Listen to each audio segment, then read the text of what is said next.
I'm Sam Eckert, Exhibition Manager, and it's my pleasure to introduce Elliott Katz,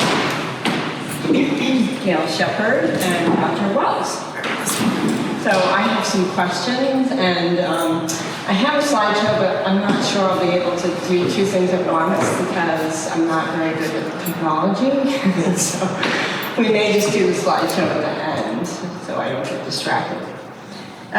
So I have opening questions for these three. So I'll just present the questions and then they'll each answer, and then we'll do like a round table, and then I'll ask the second question for each one.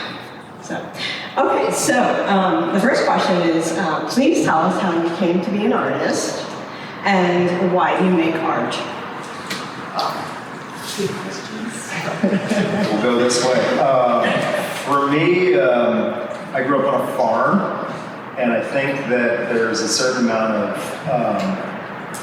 dexterity that is valued when you're farming. Tractor brakes, learn how to fix it. My parents were vegetable farmers, so we were always watching things grow, and I think there's something very magical about biology that you cultivate, and I think that sort of like discipline of keeping things alive, watching them grow, fixing equipment as you need it, it translates to the way I make art, which is very much about craft.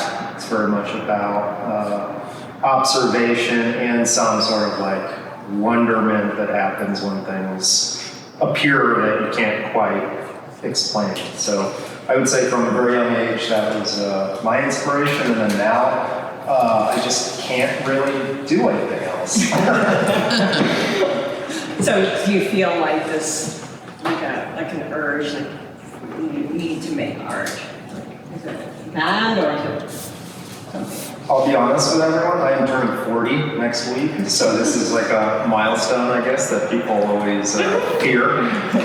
When I was in my mid-20s, it was paralyzing, the idea of making art, because I called my dad, I was like, oh, Dad, this is really hard. I went to like college, studied art, got out of college, had a cool art job, but I was just like, how does anyone do this? Like, there's no economy that really supports you, and I know that I always knew it was important because like you look at art history, you see people have been doing this like forever. So there's some spiritual connection I think that we all have to history. And my dad said, well, you can't get a job now, you're so close. I was like, this is like terrible advice. But it was really hard in the beginning because it's hard to, you need mentors, everyone is a mentor. There's very few examples of how to do it in a way that is like livable. So only now do I feel like some itch when I don't really get to make things. That's when, finally now I know exactly what I want to make. I know exactly how to make it. And when it starts happening in front of me, I get really excited. So I'm pretty grateful about that. And my old age. You're a kid. Right. What do you think, Gaal? I don't ever remember not doing art, and I do remember graduating. I found this out after I graduated, that graduating high school, apparently I had more art credits than the school had. I'm not quite sure how that happened, but maybe it got me out of math class, whatever. But I got more credits than I was supposed to. And for many, many years, I had a friend who said, how do you find time to do it? And it's like, how else would I spend my time? I have to do it, and then the other stuff falls away to the side. Go after the dry cleaning later, but I gotta make this painting, so. Okay. And Roger? Well, to tie in statements already made, I was raised on a nursery. My father was a horticulturist and raised rhododendron, so I grew up with plants. As a kid, I have a brother, and when we went traveling, he was given a play truck, and I was given a pencil and paper. But for 45 years, probably over that. I have had a career in land planning, landscape architecture, and residential architecture. And I came up here in the 90s, and 2008 recession, I decided, you know, I'm not going to chase after work anymore. I want to paint. I'm going to paint. And so I did. And this is year 14 for me. And I'm 82. So I started I have always been attracted to geometry. And certainly my career involved geometry. And I've collected art since I got out of graduate school. And there are a number of artists that have really attracted me. And the ones that I would share with you now are Clay is one of my favorite storyteller artists, as is Kandinsky. I love the geometry of Mondrian. And, you know, I'm not saying that I'm competing with that, but, and the flatness of Milton Avery, because I'm really interested in flatness. And my palette, I think, I mean, it comes from my background as a landscape architect, but I love Diebenkorn's palette. All right, thank you. So, okay, so the first question after this round is for Elliott. And a little bit of context here. Some might struggle or feel intimidated looking at and reading conceptual art. A great quote which refers to looking at conceptual work is by sculptor Eva Hesse. Don't ask what the work is, rather see what the work does. I love this because it invites the viewer to perceive the work using emotional and physical responses from one's body. In your series titled Other Planet, your sculptures feel to me like objects that teeter between real and imagined. I feel interested and engaged in them because I don't know what the heck they are, but I know I like them. Can you talk a little bit about the Other Planet series? Where did your ideas initiate? And talk about the material choices and decisions about making these objects. Yeah, thank you.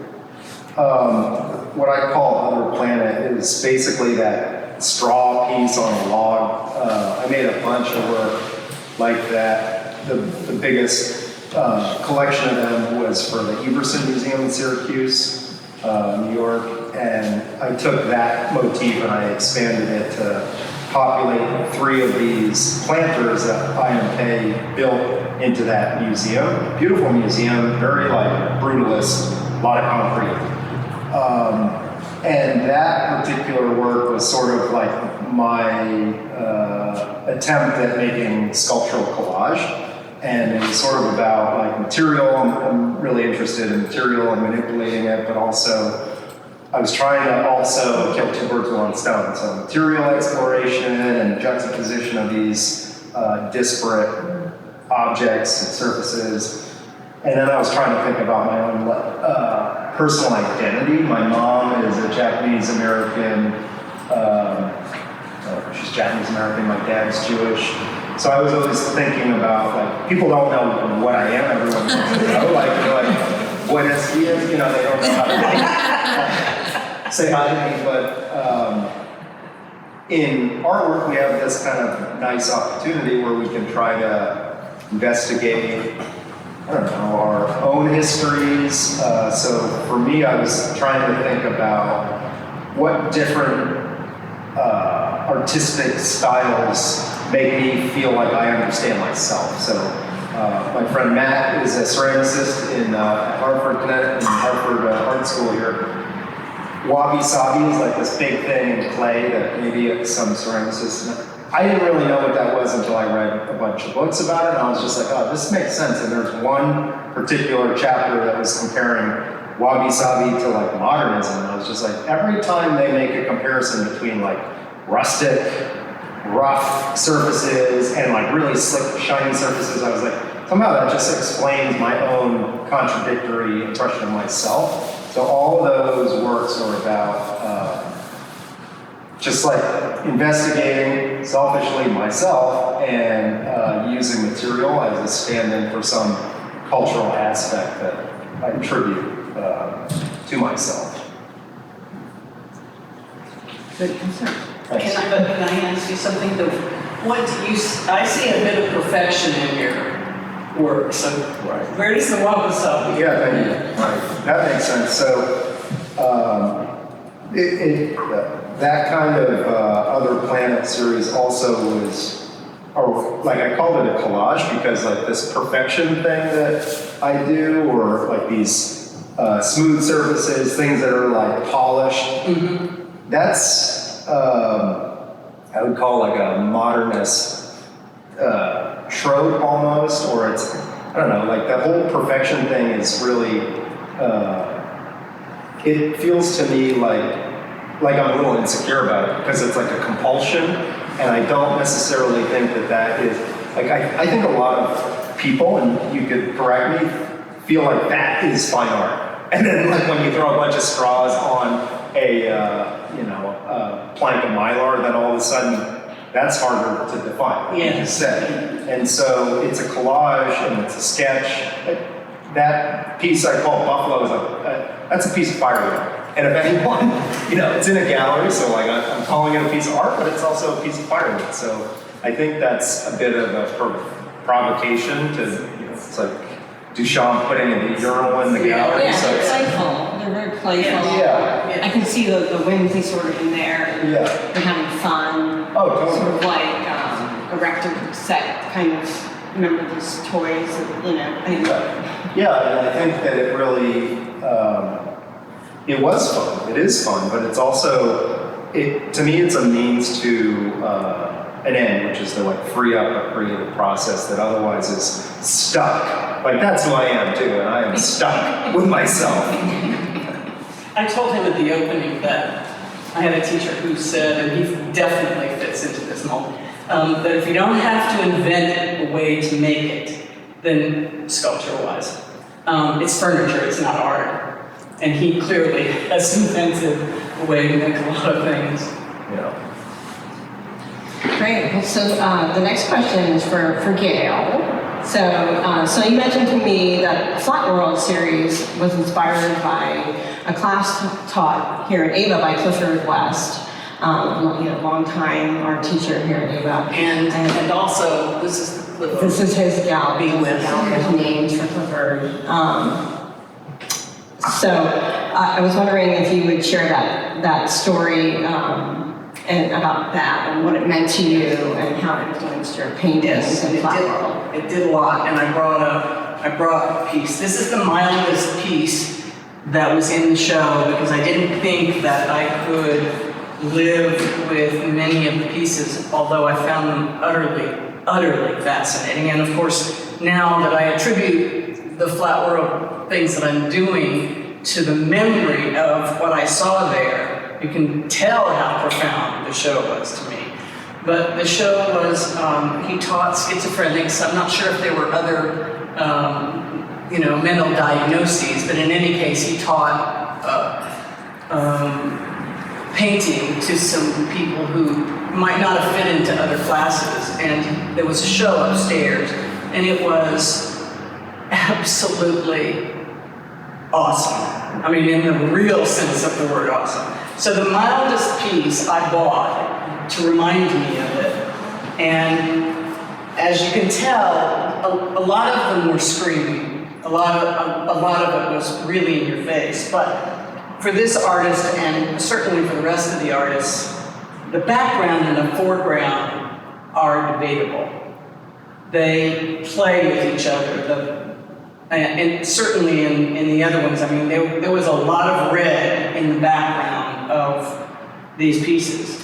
Number one, the first thing it did for me is explain to a small extent what it must be like to have a mental state in which everything's coming at you at the same time, and it's really hard to classify, especially quickly. But the second thing was the push and pull of Hoffman and you know, the teachers who talk about working to get that push-pull with color. Well, it was really obvious with them. As you can tell on this side of the pane, it's really hard to tell which part is the foreground and which is the background. So Clifford's class was a huge inspiration to me. I never let go of how the unit, while there's a lot of disunity, I'm not going to be able to explain this well, but while there's a lot of chaos in it, there's a unity to it. And the unity really stuck with me all these years. Great, thank you. So, let's see here. So you can just see some of her paintings that are in the other room. So the next question I have is for Roger. And sorry, I told you I wasn't good at this. So Roger, can you talk about this new body of work about climate change, how it evolved, and can you talk about your process of building a painting, where the imagery comes from, and then I was thinking a lot about the poems that you paired with the paintings, and wondering if the poems are inspired after you've made the painting, or as you work with the words and then make a painting? The poems come out of the painting, so they don't create the painting creates them. And yes, they get reworked a lot. My process really, well, I have two sources typically. Photos or pictures of reality and the patterns and colors that they create, and what I see in them that most people perhaps don't see. So it's the thing that's there, but most people don't see that's there. The other source, not for this show, but on my website, there's a lot of it. For years, sitting at meetings in my career, I would be a little bored, and so I would doodle. And I have 40 years worth of doodles in a 3-ring binder. And since this was all automatic, I wasn't thinking, I was just, looking at the person who's speaking and I was paying attention. My mind was able to do both. But it occurred to me when I look back at these doodles that this is a subconscious expression, so that the doodles must be saying something. So a large number of my paintings, based on doodles, the doodle said something to me, so then I blew it up from a tiny little thing and made it into a painting and tried to express what it meant to me in the 4-line poem, The Parchment. This series is based on plants, except for blown up. Every one of those paintings, the patterns come from plants. That's where the pattern comes from. So largely, not all of them, but largely it's bark. Bark from plane trees, bark from oak, and they create different patterns, and I subtract and add. And then as I'm doing that, I couldn't get it, since it's about plants and with what's in the air, a lot of my paintings are about what's going on. I did a series on American tribalism, because I'm living in it. Well, I'm living in climate crisis. So what could I take from these images and express things about climate? And the lead painting, the big one, is called Photosynthesis, and it's all about plants and how they generate oxygen and gobble up carbon dioxide. And then this little painting that goes next to it is what we, the red, are doing to the green. Red phalanx.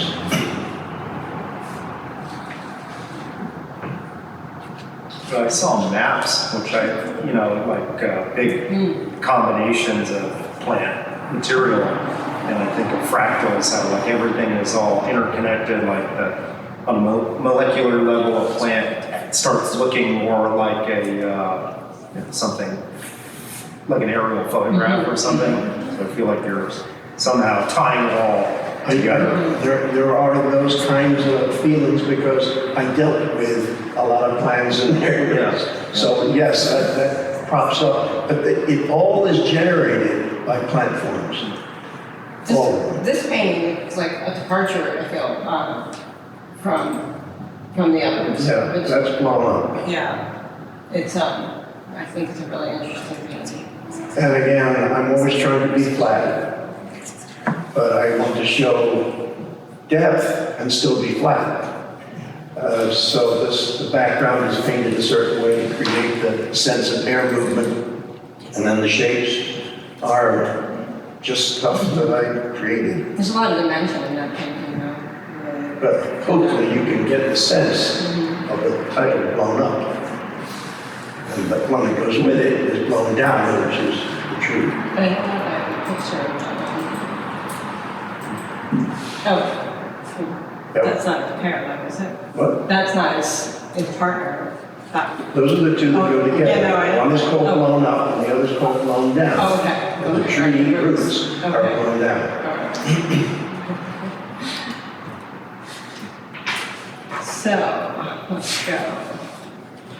Elliott, so where are we? So can you talk about your new work? All these objects are handmade.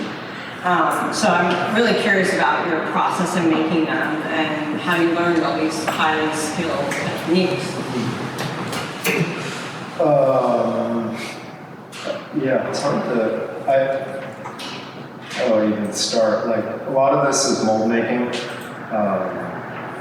If anyone, it's so boring to talk about because it does its own thing sitting here and like that.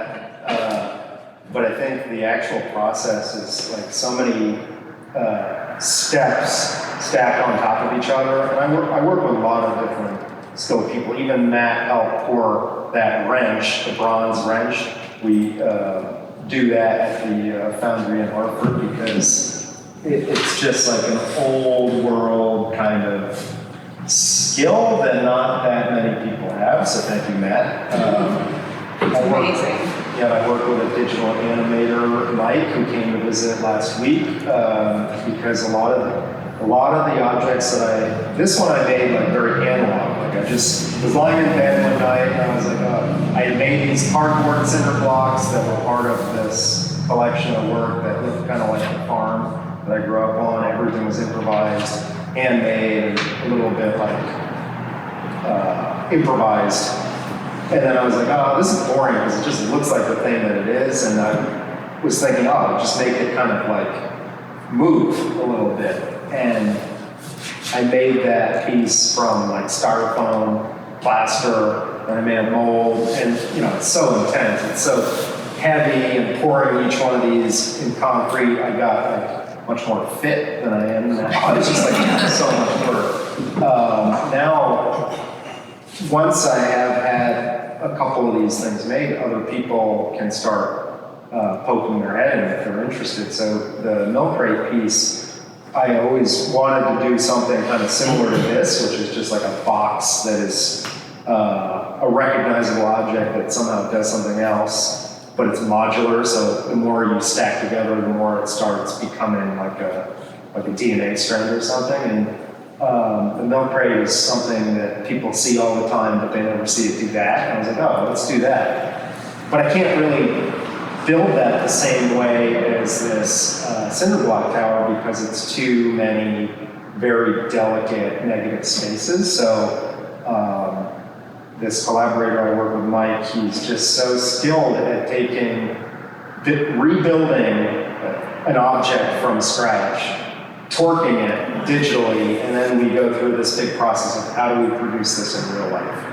I won't bore you with all that stuff, but like it takes a long time. It's really exciting to do, but it's also like exciting the way watching like geology is exciting. It's very, very slow and gradual, and when it finally happens, people are like, wow, that's so cool. And it's like, yeah, I've been working at this a long time. If you go and see his video back there, you will say that he looks like a mad chemist. I mean, your studio looks so boring. It is just objects on shelves. Yeah. You think it's boring, I think it's super cool because you have all those machines and Tools and I'm like, containers wow. and chemicals Yes. and woo! It doesn't look like any studio I've ever seen before. It's interesting because architects now are designing and have been for some time skyscrapers that do that. Right. Yeah, and actually that is my favorite sculptures are the ones that they have like a physical presence that is like immediate, like the Beam in Chicago, Nish Kapoor. That thing, it's like, Yes. how did that happen? Where's that from? Yeah. Like, why is it here? Like, what is going on? You know, like, it's just like so confusing. But like, I know that there's like, you know, dozens of people that have just been slaving away at this thing, like digital models, physical creation, welding, stainless steel, polishing. Oh no, there's like a dimple. We better get that dimple out, cut it out, you know, start all over. And so like, I like to be the spectator, especially in things like that, because it's a lot easier on your back. But I do really think of technology as this sort of continuum where it's sort of the most primitive tools are stone, wood, whatever, and then you go all the way to like computers and 3D printers and CNC this, CNC that, and all of it is fair game for us, and that's sort of like our great privilege living when we do today. And I've never really had a bias about what is allowed or not allowed because I just don't see a reason for that. Which goes back to the you invent a way to do it. Yeah. You can see what it can invent a way to do it. So I love what you said about how you're in bed and you're like thinking about your sculpture or whatever you're making, because I do that all the time. Yeah. I was like, how can I, you know, so I know a lot of artists do this. It's like their last thoughts before they're going to sleep, trying to figure out. Most relaxed, ideally, it's fresh sheets, and then you can just actually think. So awesome. So, Gaal is next. So maybe this is, you know, everyone's question, but so I'm wondering about your process of painting, and are you painting from memory? Is that your process, or are you imagining these scenes? Or are you photographing? Where does all this imagery come from? How do you use it? I'm kind of like the people in this class in that I'm bombarded by all of these really interesting things in nature all the time. Spend a lot of time in the woods. And so I photograph them, I Photoshop them and play with them for a long period of time, and then I take them to my easel and I just go for it. I had a teacher's like, I don't know where to start. And you go, start there with a red brush. And that's kind of what I do. It's just, you know, dive at it. A lot of them don't. A lot of them have to turn to the wall for a period of time, but usually, if you really, really go for it, you can channel it. You can just keep. Yeah, I mean, going there's to so the many end. colors that you're working with, so that's a lot. Yeah, well, it's been mentioned about my theatrical background. I have a background in the theater, and I had a friend who just told me like 5 years ago, you know that the drama is coming through in your work, and I realized that he was right, that I'm trying to go for, I'm trying to go for something that seems deep and riveting. But then that's what I described with the class too. That's when I saw that that's what I wanted to do. Yeah, that's great. So, and Roger, so you've talked a little bit about your practice and how research plays into that. So are your paintings pretty much from your imagination, or are you using reference when you make these paintings? Well, in this show, as I said, I'm researching plant shapes, hunting for things that say something to me. And I pull them out and I play with it, I blow it up. I like to draw because I did that in my career, so I will lay vellum on top and draw over it and change it and draw again and draw again. And after a number of layers, I'll finally say, well, I think that could be transferred to a board. So I will transfer, and then I need to think about the colors. And it's all acrylic, but I mix all the colors. I almost never use a color straight out of a tube. So I'm playing with that, and because the paint is thin, so it's flat, it requires several layers to get it opaque enough, and then I may decide, as I often do, that it's not quite right. And so I will have to do it all over again. And some of these paintings actually take, I mean, I don't paint 8 hours a day, but I paint every week. And some of the paintings in the show have taken me several months to get to the place where I thought it was done. So yes, I'm doing research, but the other part of it is that because I want to tell a story with every painting, I'm looking for things that I think I could tell a story with. And that's why I add the poems. Because I feel that for most people, lay people, one day a bunch of us had some art at a gathering, and mine was hanging up. And I wasn't standing close to it, but I was, and this, not a friend, but someone I knew, came up and didn't realize I was standing near my art and said, I don't know what this shit is, but it isn't art. I didn't disillusion him on his opinion, but I think that it's a fairly common opinion that people don't understand what it's all about. It's not a realistic painting. It's not even a painting that you could somehow see something real in it. So I'm creating shapes and colors that I hope will get someone to stop and look. And the title in the poem, if they read it, will get them to look again. Well, that's going to happen, not everyone's going to like your work, so that's constantly, the thing. And apparently this guy was the expert on what is art and what is not. I guess so. It wasn't representational, I'm sure that's what he meant. Where are the trees and houses? So let's see. So for Elliott, let's see. So I'm not sure the AVA audience realizes that you have an impressive background in making large-scale outdoor sculpture and multimedia installations. Can you talk about some of those projects and where they're located and how they came to be? Can you pull that one up? The right one? Yeah. This isn't the piece. I want to tell a story too because you got a story about people, I don't know, responding to art when they're not in a nice space like this that is like clearly for art. I built one of these. All my public sculptures are in Burlington or in Montreal, like nothing. I don't like to go farther south than Burlington. So I built one that is sort of like architecturally scaled.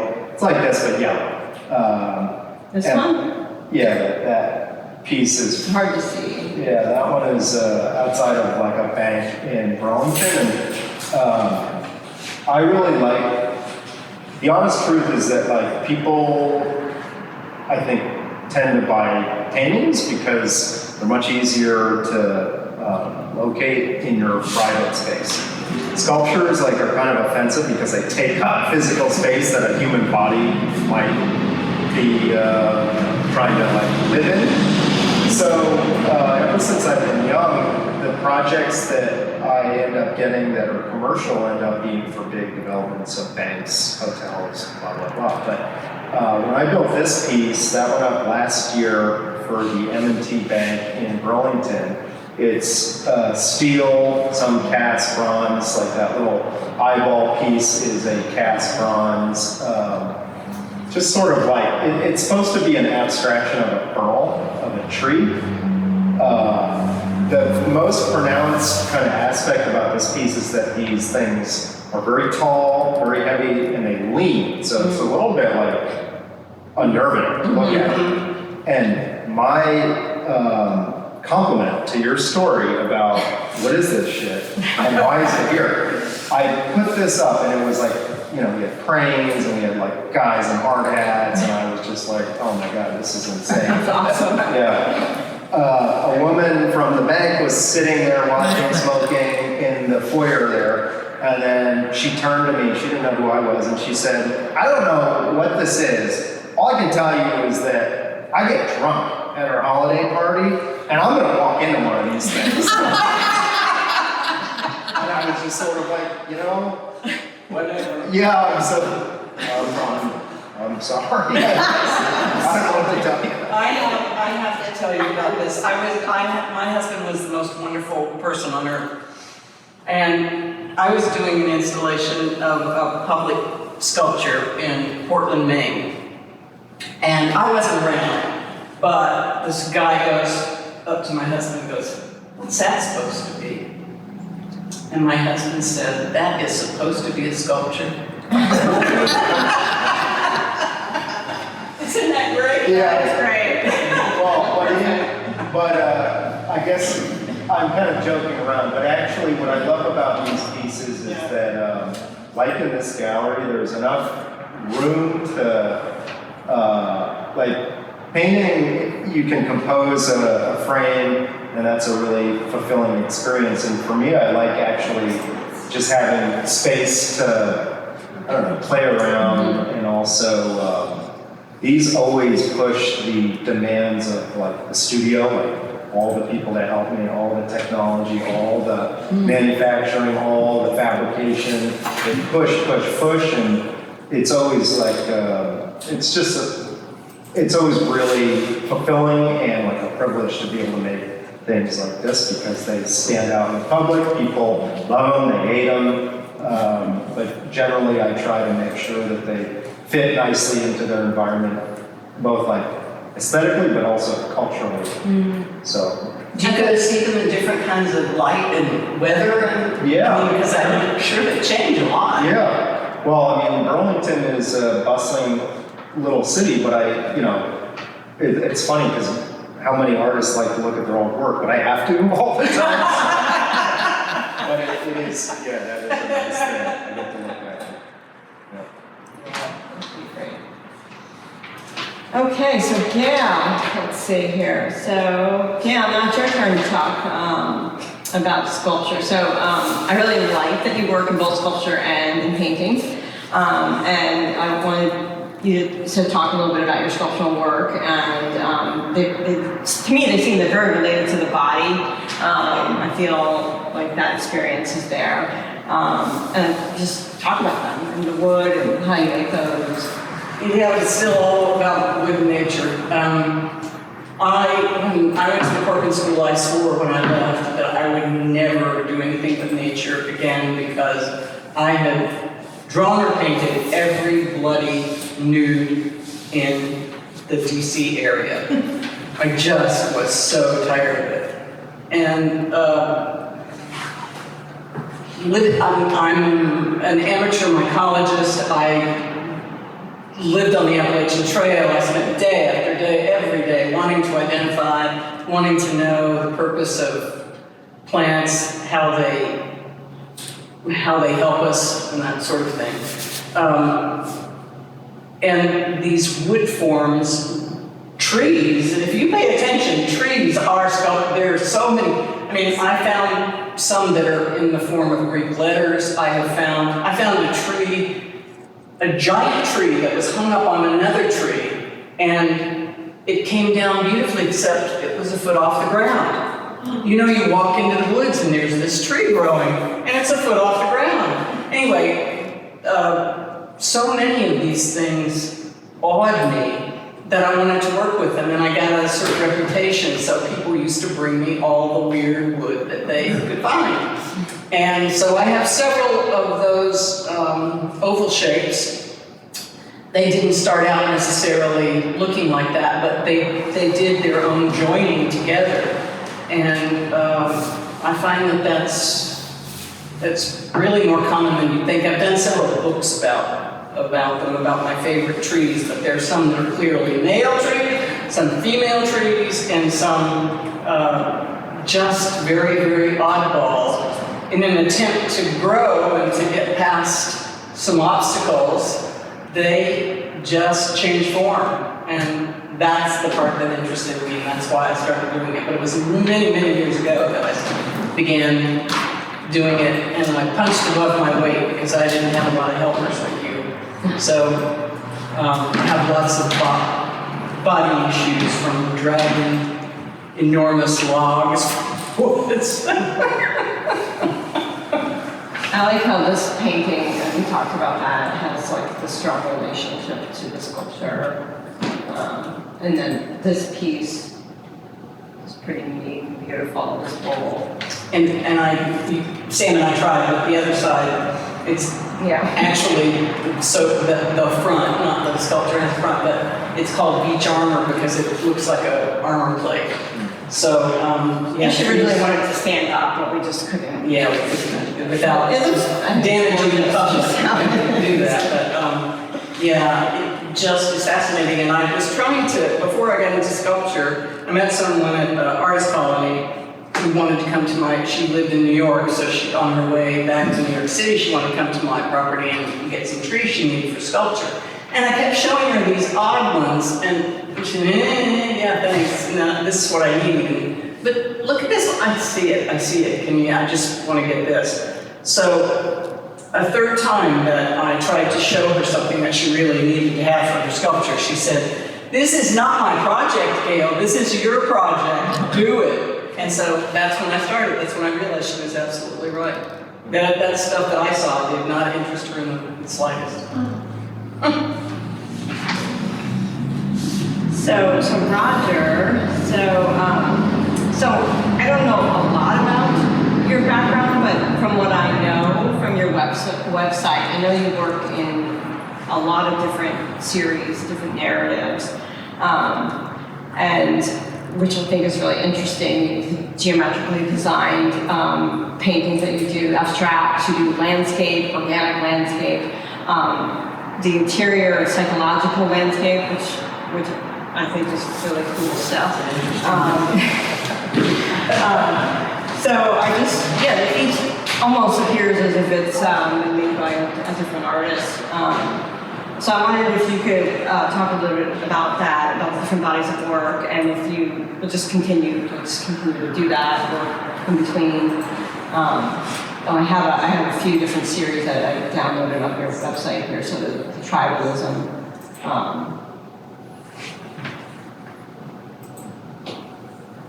This is the. That's not, I tend to take landscapes and paint them upside down. Otherwise, someone says that's a tree. And I don't, yes, it's a tree, but I want you to see more.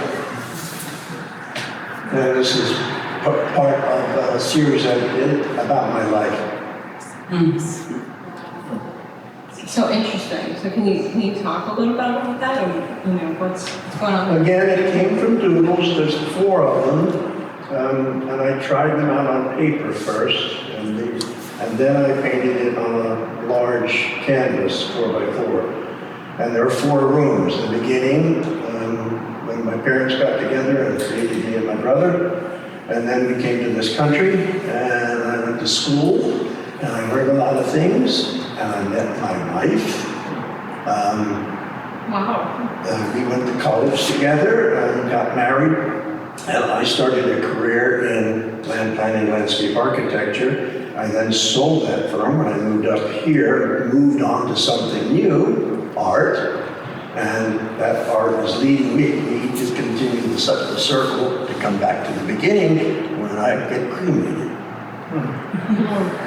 That's awesome. My website is organized essentially into series, which are about a subject. That's a series. The tribalism was about all the stuff that we were going through, climate change, and there are others. There's 5 or 6 in the series. And then I have categories that don't really fit. So there's mindscapes, naturescapes, and peoplescapes. And most of those are doodle generated. So you continue to make all these different types of... Oh, I do, yeah. I mean, when I start something, it's, you know, I go through a process where I get terribly frustrated and I'm about to give up, and I know better, because 90% of the time, if I just keep on going, something will come out that I think is worth pursuing. I have overpainted maybe 4 or 5 paintings so far out of the 50 or 60 that I've done. But it may take... Oh my God! Lucky you! Well, I have painted them several times. I mean, that one on the left has got maybe 7 or 8 layers of paint on it till I got the shapes and the colors right. You're so neat. Your lines are so... Yeah, and all freehand. Yeah, oh wow. I saw the picture that you sent me. And I couldn't actually. I started rather late, as you well know now. And normally an artist would, from my research into other artists, you know, they'll spend 10 years on an idea, exploring it in all the different ways. Well, I don't have that luxury. I have maybe a year or 2 to explore something and then move on. And so I am constantly moving on. Well, thank you. So that's really it for my individual questions. I did want to ask if anybody wanted to share what's next. If you have any plans for what's happening next for you, any kind of interesting ideas that you're dying to get back in the studio to pursue. Yeah, I'm working on a series called Lifelines. And it's all based on lichen shapes. Right. And I'm working on the 4th one now, which is called Life Tree. And it's essentially a metaphor about streams. And then when I finish that series, I don't know how big it's going to get, but it'll take me a year or 2, I suspect. I really want to start a series of small paintings because I've never really done this. I did a few small ones, but it's not really something that I've focused on. And I want to take images from streams, and there shouldn't be a straight line or a hard edge anywhere. See if I can do that. So that's great that you have a plan. That's always so good. You know, when you have a show, it's like there's this really kind of your show's up and then you're kind of like a little bit down because you're like, oh, what am I gonna do next? You know? So that's good. You got a plan. That's never a problem. It's just not enough time. Yeah. I saw a museum show of Klaus Oldenburg's notebooks. It was physically, there must have been 400 of them. And they made, he did, make sculptures of the notebooks. And that's kind of how I feel. Like I don't know what I'll end up doing, but there's certainly no shortage of ideas. Not that I have as many as he had, nor as brilliant as his, but I thought that was perfect to have a show of just what he wanted to do. Yeah. That's great. How about you, Elliott? I'm a clean slate. You've been busy. Yeah, I've been busy. Yeah. I don't know what's next. Yeah. So you're working on you want to share your project that you've been working on at the museum, at the Echo? You've been getting that. You've been really busy with that project. Yeah, no, I mean, I think none of it is like that cohesive in life. Everyone that makes He's art- been busy, let's put it that way. I have a 2-year-old. That's the real project. That's the real project. We were gonna ask him about the print, about the. Well, you wanted to know about the Yeah. book, so ask. I don't know the initials of it. Yeah, so anecdotally, I guess that the woodblock print behind that neon fluorescent plexi I made at Harvard Art School, and I was learning how to program the CNC router, and I was also, What's the CNC router? it's like a machine, if you make a digital image and then translate it into a series of lines, then a machine can actually follow the line and then kind of interpolate a bunch of behaviors within, I guess, the envelope that you draw. So like every white space surrounded by a black border is basically carved out. The black border is like, it's just a woodblock print, but I used a robot to build it. And I've always been obsessed with like the whole art catalog, which my parents had, and I never understood what is that. Yes. The Foxfire. Yes. It's like I looked at that stuff as a kid and I was like, this appears to be like what I'm living in. I had no idea why there is a book all like documenting these kind of ancient lost art types of things. So I made that piece in relationship to the form or the way in which it was built was like with a robot through all these digital media productions. Like I scanned an image of like an illustration of somebody weaving, and then I photoshopped it and I mirrored it, and then it became this sort of like obviously manipulated Rorschach imagery, and then I made it with this robot, and I think a student printed it for one of those like holiday, I don't know why, one of our old students printed it for me. We have at Harvard, there's like an amazing ceramic studio, amazing sculpture studio, amazing printmaking studio. It's like really a maker school. So class 1 studio, foundry, blah, blah, blah. What about 3D printers?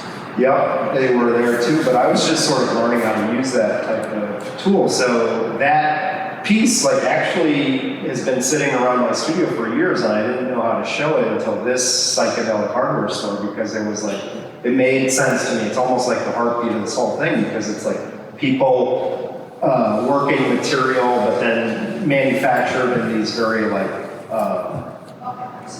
soulless ways, frankly.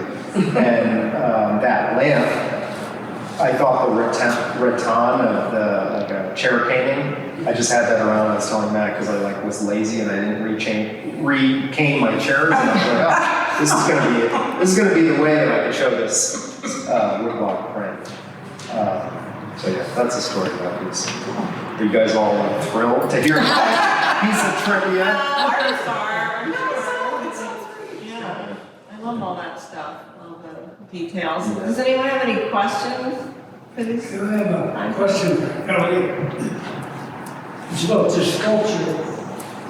This one right here that's in front of me. Sure. I guess that's why I have a question about it.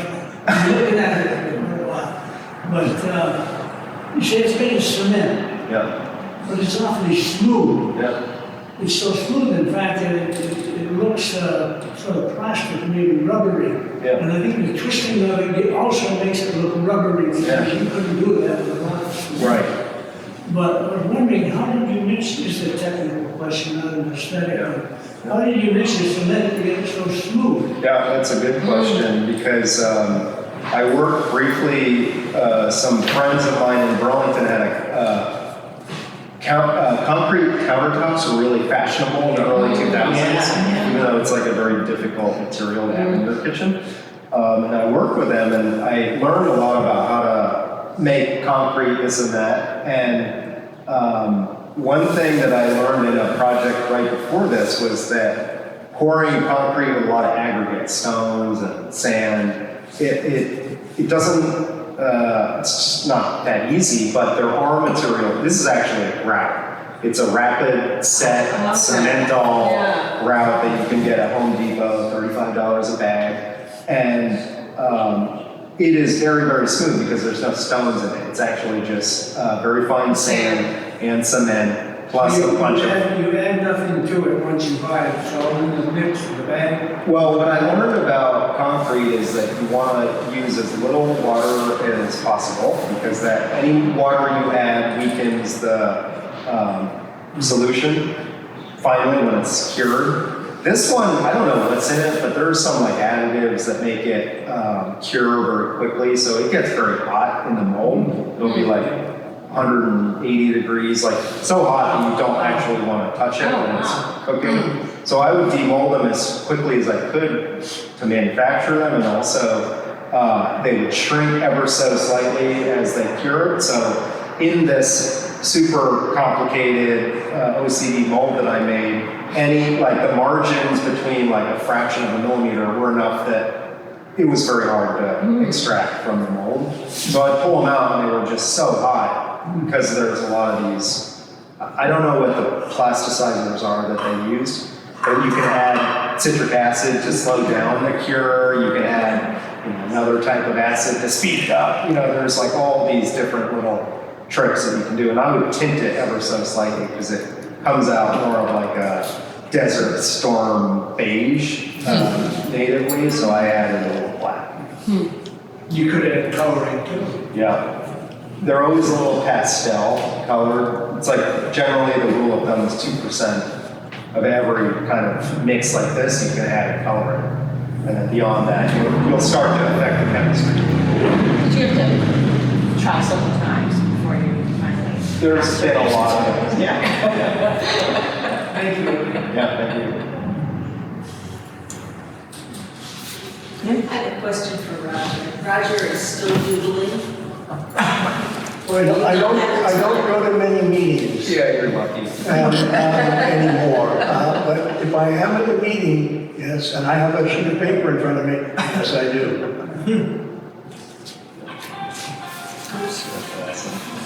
Roger, there was a piece that was up just before it was kind of like watercoloring. Roger, your piece that, I was wondering if you could talk about that a little bit. What? This one? If you don't, this one, but if you go back a slide. Yeah, I couldn't hear you right away. So, Yeah, that's right. It was like greens and blues. this one? Yes, that one. It's acrylic, so yes, it's water-based. But water, I used to do, in architecture school, we would use the old-fashioned Beaux-Arts of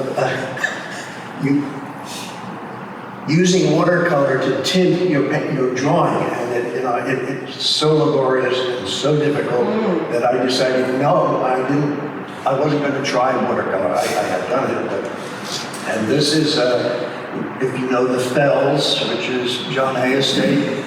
I'm sitting, this was at a plein air artist weekend, and I'm sitting where the pond is, and if you turn that upside down, you would see that there's a tree trunk, and the top of a tree that's kind of cut off, and what I'm actually painting are all the stones, that the paving stones. Cool. And what did you say, it was on paper or on canvas? No, it's on the canvas. Yeah, originally I did everything on canvas. A few years ago, I switched over to board, breaking board. Gotcha. It's gotten hideously expensive, so I'm making my own now. Really. Oh, anyone else want to share or question? No? Okay. Well, Thank you all for Thank coming. you. Thank you.